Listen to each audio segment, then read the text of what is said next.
Being the last of communist nations standing at the precipice of economic collapse, North Korea is considered among the poorest countries in the world. The country that is known for its constant nuclear threats and dozens of sanctions is now at its wit's end and may be facing a grim prospect. In light of this, we will take a comprehensive dive into why North Korea has become so poor. From a historical perspective, Korea was a sovereign kingdom, but that all changed once the war between Russia and Japan broke out in 1904 and lasted till 1905. During this 1 year, the Japanese government captured and took control of the Korean peninsula and was colonized under Japanese rule from 1905 to 1945. After the end of the Second World War, the Japanese armed forces situated in the northern part of the Korean peninsula surrendered to the Russians, giving them complete control of the northern region. Concurrently, the United States Armed Forces took control of the southern region of Korea. Both the south and northern regions were then appointed their respective leaders. The north was led by Kim Il-sung, who was appointed by the Soviet Union, who, in 1950, waged war against the American forces in the south in an attempt to capture that region. This was the beginning of the Korean War that lasted 3 years, 1950 to 1953. Kim Il-sung also officially renamed North Korea to the Republic of Korea, or ROK. However, Sung's overly ambitious plans to seize South Korea were unsuccessful. The initial stage of North Korea's plan to bolster its economic sovereignty after the halving of the peninsula was the country's industrialization. While this wasn't easy, especially due to all the infrastructural damage caused in the wake of the war, the country still managed to follow in the footsteps of the Soviet Union, implementing its centralized economic model, bringing forth a socialist government along with cementing its Juche ideology, which means self-sufficiency. The self-sufficiency model primarily focused on the creation of heavy industry and massive inflows of capital into resources such as steel, cement, and machine tool sectors. After the end of the Korean War, North Korea had 80% of the entire peninsula's industrial infrastructure. However, a lot of it was completely obliterated as a result of Allied bombings, which is what initially caused its economy to cease. The country was rescued by its Chinese and Soviet allies, which is when ROK implemented its Juche ideology, which is North Korea's socialist economic model and was also a big part of the Workers' Party of Korea. According to many of the country's interior sources, the Juche ideology was the brainchild of Kim Il-sung, who was also North Korea's founding leader. The ideology comprised foundational principles of both Marxist and Leninism elements until Sung's son, Kim Jong-il, who was also his successor, declared Juche as the one and only economic system in the 70s. However, Kim Jong-il also made several changes to the country's self-sufficiency model throughout the 80s and 90s, further cementing and evolving his father's principles and ideas. Juche primarily embodies the materialist fundamentals of both Marxism and Leninism philosophies, focusing much on developing North Korea as a nation-state, emphasizing sovereignty and self-reliance. North Korea is also known as the Hermit Kingdom in many parts of the world, attributing the name to the country's complete isolation and secrecy from the outside world. Things are so bad that it's illegal to even adopt pets without the state's express permission. They're not even allowed to wear blue denim and can only keep a select few hairstyles. They can't keep long hairstyles. Moreover, in 2020, the current supreme leader of North Korea, Kim Jong-un, ordered his citizens to give up their pets, mainly dogs, to ensure that all the restaurants in the countries have access to enough meat. In addition, as per a UN report, it was estimated that up to 10 million North Koreans don't have access to food and are severely malnourished.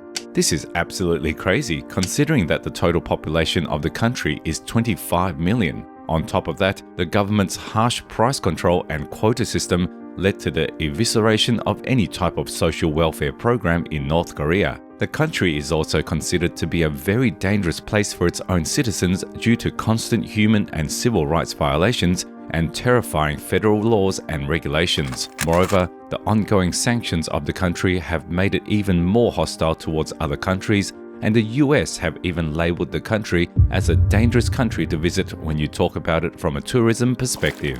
Furthermore, North Korea also withdrew from NPT, Nuclear Non-Proliferation Treaty, and in 2006 performed its first underground nuclear test. In 2006, the UNSC, United Nations Security Council, imposed a litany of sanctions against North Korea, with all its members signing the decision unanimously.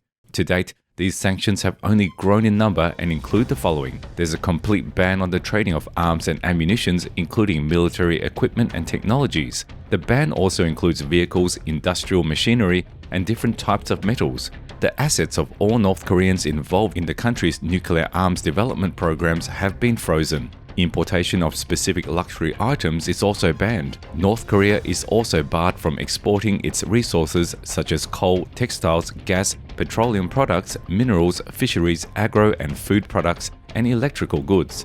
The country is also banned from importing oil and refined petroleum. North Korea runs on a centrally planned economic model heavily influenced by the Juche ideology. This is the allocated of market schemes, and development is restricted. However, it is increasing in size, but as per 2022 reports, it is widely speculated that North Korea will continue to operate on the same economic model where the federal government will be in total control of the market forces and overall economy. With that being said, according to a 2016 financial report, it was determined that North Korea had a GDP, or gross domestic product, of more than $28 million, and did see a brief spell of economic liberalization, specifically when Kim Jong-un took over as supreme leader of North Korea back in 2012. However, there are conflicting reports when you talk about economic reforms and legislation, but it is seen that the country has somewhat been able to propel its informal market economy since the 90s. These informal markets, which the federal government seemed to tolerate, are known as jang-madang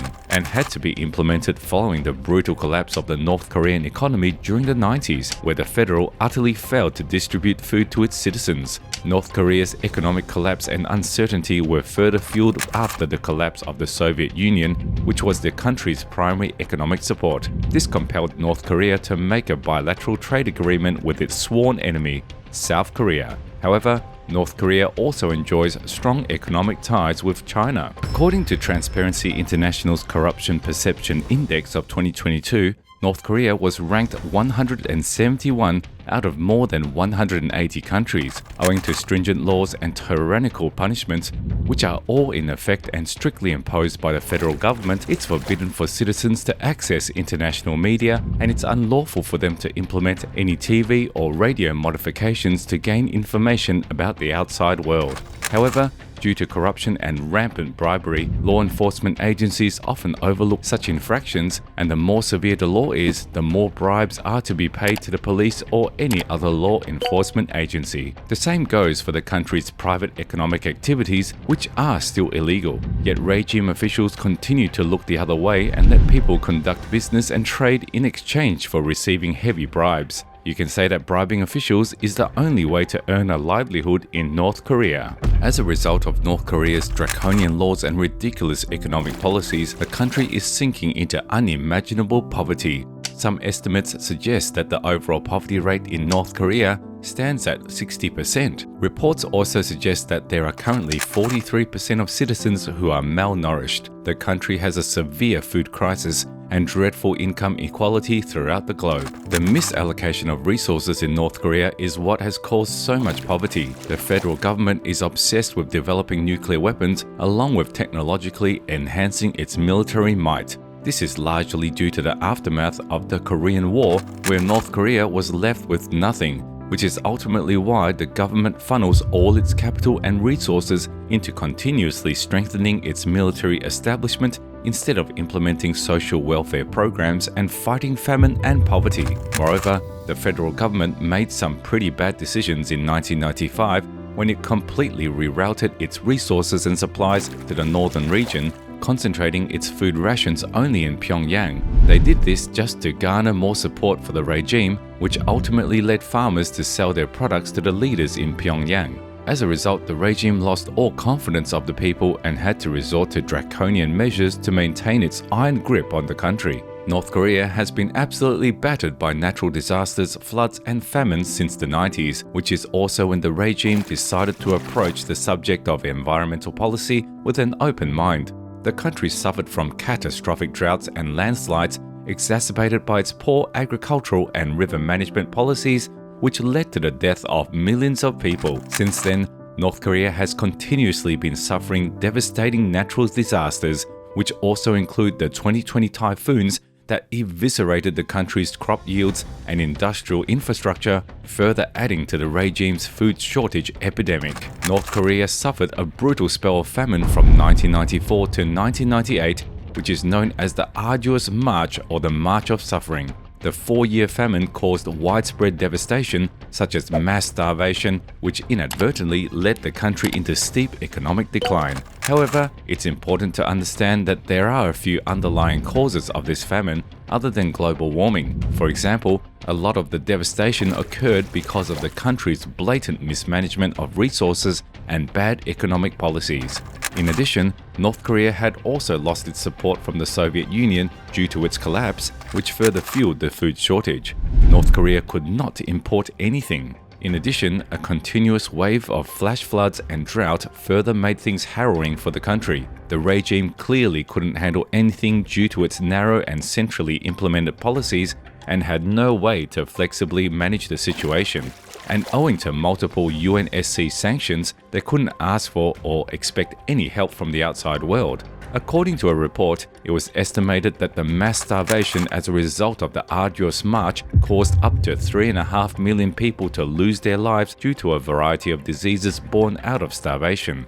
And people continued to lose their lives all the way through the early 2000s. And a US Census Bureau report estimates that an additional 600,000 people lost their lives due to the famine.